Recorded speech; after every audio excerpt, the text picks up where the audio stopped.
Hello students, welcome to the e-learning platform presented by Mechanical Engineering Department of Dr. Bapuji Saloke Institute of Engineering and Technology, Kolhapur. The learning objectives for today's session are number 1, study of press tool.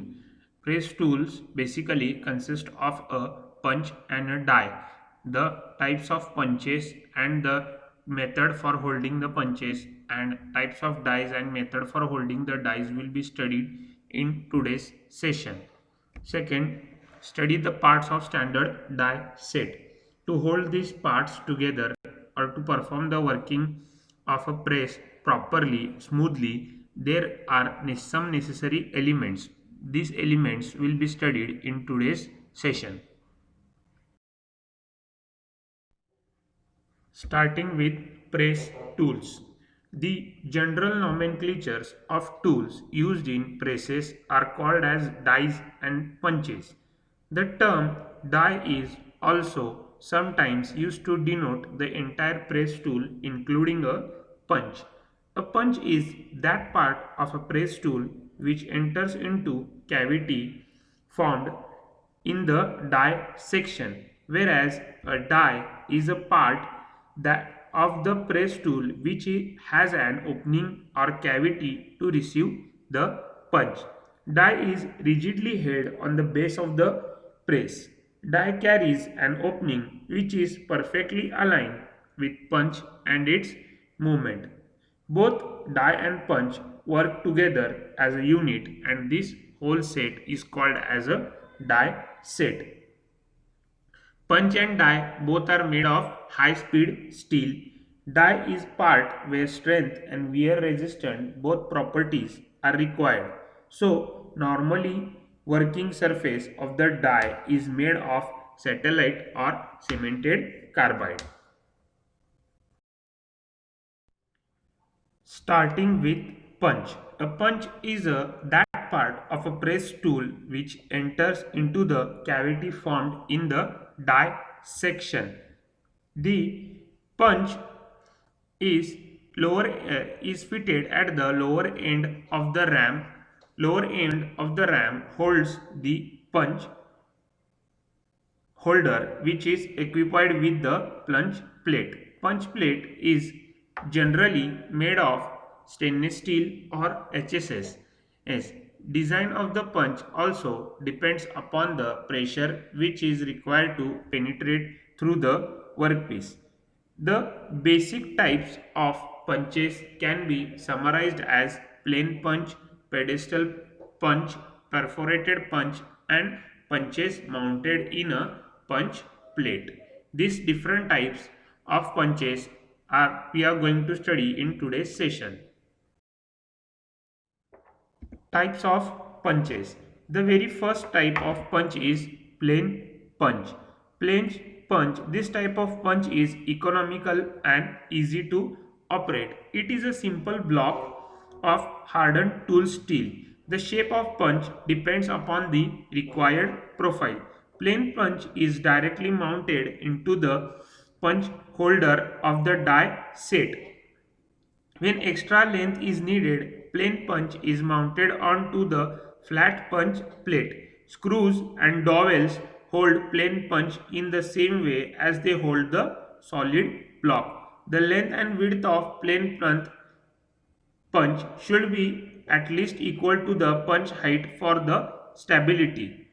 When high and unbalanced blanking and piercing pressures are required, it is necessary to use heights greater than the punch length or width. In such situation, some other kind of punch should be used.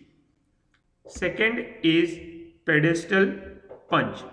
Pedestal punch are constructed by machining in a way that leaves a flange around the base of a punch, that its base area is larger than its cutting face area.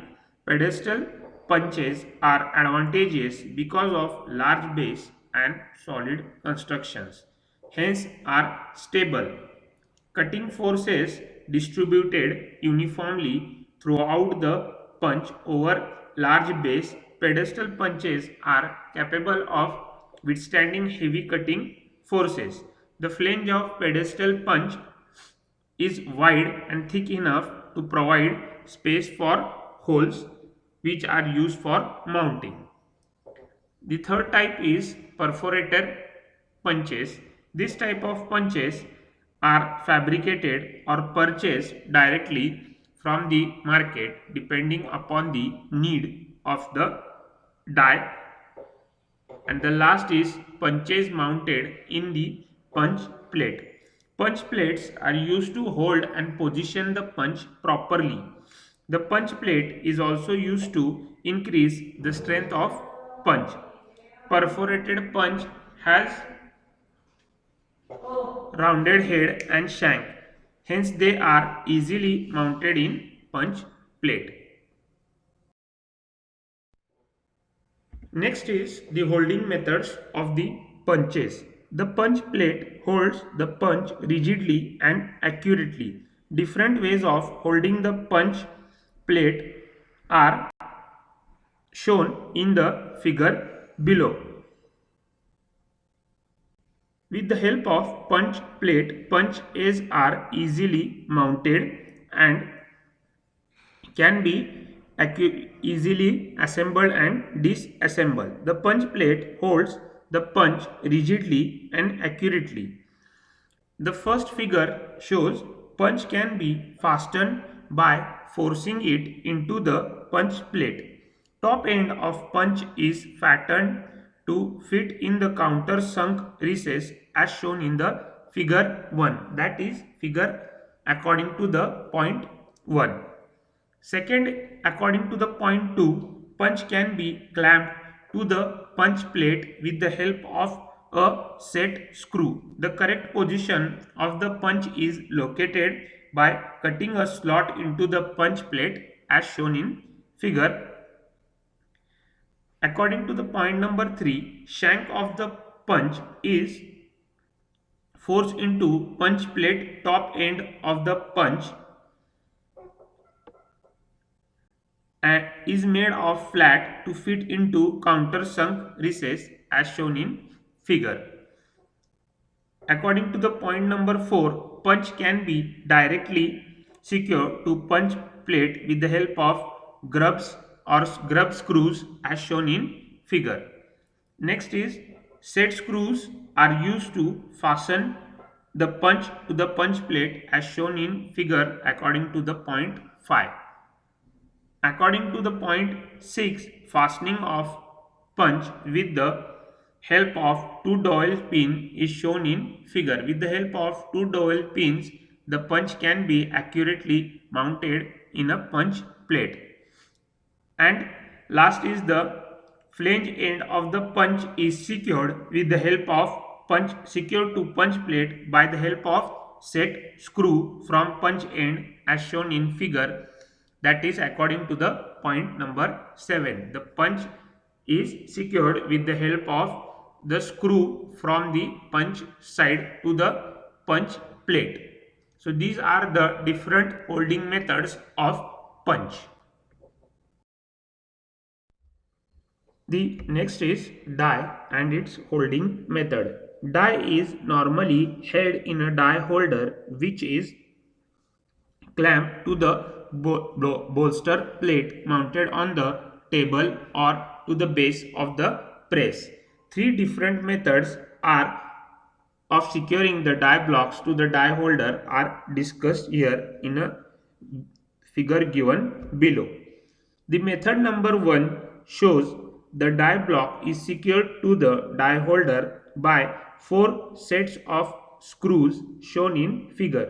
Here from the one view we can only see the one screw. The position of die is correctly located with the help of dowel pin. Second method, the die block is secured by the set screw at the bottom of die holder as shown in figure. And the method number 3, die block is secured by a wedge which is clamped to the die holder by the die screws. So these are the three different holding methods of dies with the help of die holders. Next point is parts of standard die set.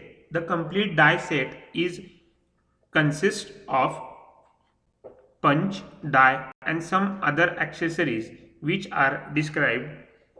Perfect alignment of punch and die is most important for satisfactory working of punch or presses.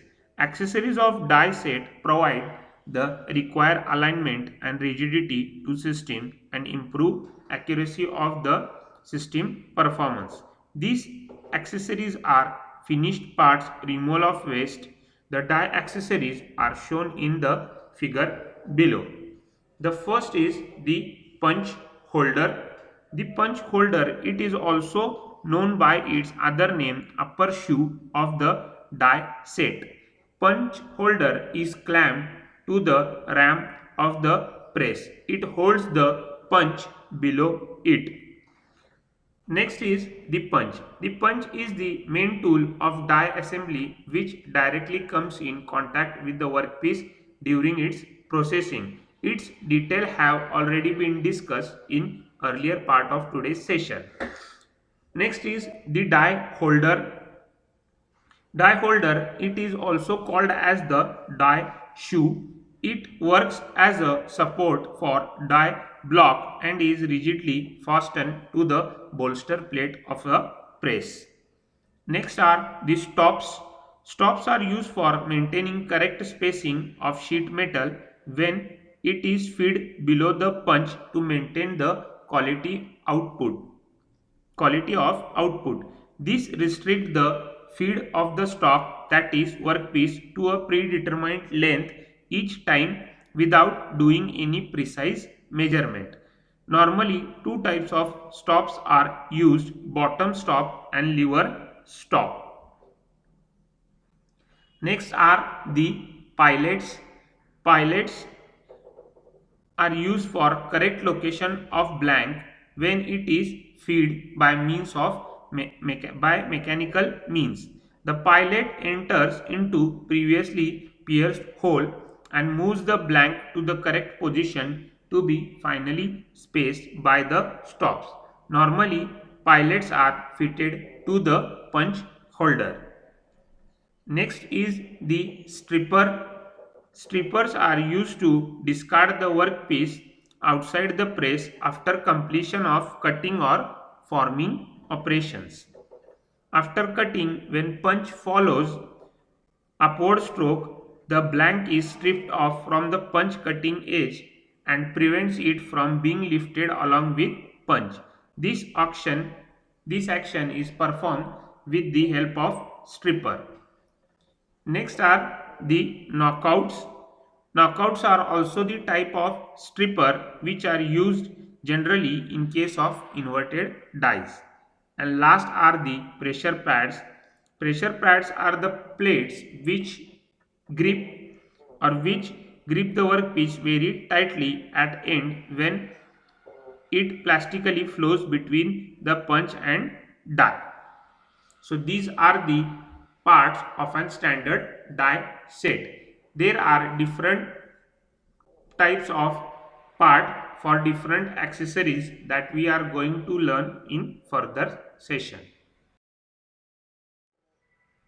Thank you. In today's session, we have completed the press tool parts, that is punch and die, and the various parts used in die accessories. Thank you.